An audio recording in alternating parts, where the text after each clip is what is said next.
Jay has been great, yes, like from the outside things are so perfect and things are so great, but actually like, they're not, and that sucks, and it sucks. Kristin Cavallari, painting a picture describing the ups and downs of her marriage to Jay Cutler.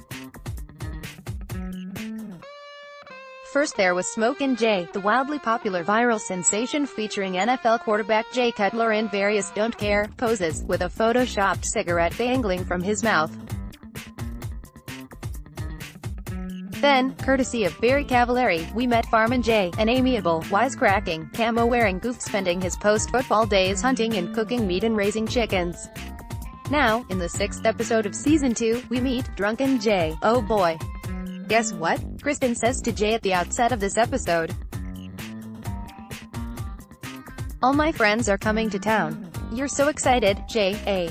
So here's the deal. Some of Kristin's LA friends, including Biggs and Pip and Justin, are coming to visit. They'll be staying at Kristin's old house in Nashville, which is on the market for more than $7 million but hasn't sold. Nobody in LA has a house like this, exclaims Kristin's friend Justin. Well, I'm gonna guess maybe just a few folks in LA have multi-million-dollar mansions. Kristin hosts a dinner party at the old house, but of course there has to be a promotional tie-in, so the guests will be dining on fare created by Chef Mike, friend, cookbook author, for Kristin's next cookbook. You're actually recipe testing, explains Kristin. The tension between Kristin and Jay is obvious from the moment they sit down for the dinner party. It appears Jay has been well lubricated before he joined the group. When the conversation turns to relationships and the dynamic involving who's the breadwinner, Jay points to Kristin and says, she's this bread spender. If Kristin wants to buy something, she buys it. And then, putting air quotes around the word we, Jay says, if there's something we pay for it. With that, Jay takes a goblet of wine and his phone, and leaves the dinner table. Per the usual, very Cav structure, we cut back and forth between 3 or 4 running storylines.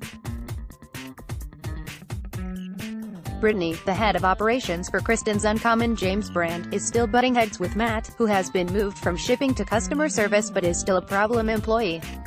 At one point, the ever woe is me Matt asks Brittany if she doesn't like him because he's a boy. Dear Matt, I'm sure you're a nice person and a more than competent worker in real life. In terms of the narrative of this show, you need to go away. Another subplot involves Brittany and her boyfriend Stone, a self-involved musician who is one of my least favorite characters on Jay Cavallari. I keep hoping Brittany will tell Stone to take a hike and go write an album about how he screwed up his relationship with Brittany. I'm starting to sense a pattern here. Whether Brittany is involved in a work confrontation with a whiny colleague or a personal crisis with her inattentive boyfriend, I think I'm Team Brittany.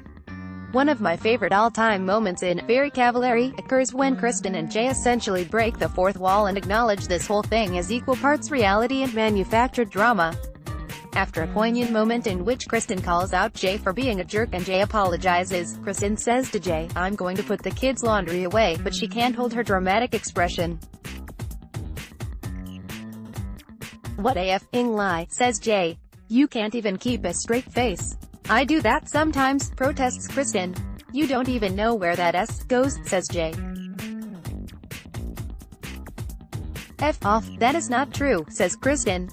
Alright, I'm going to go eat. I believe that, says Jay. Me too.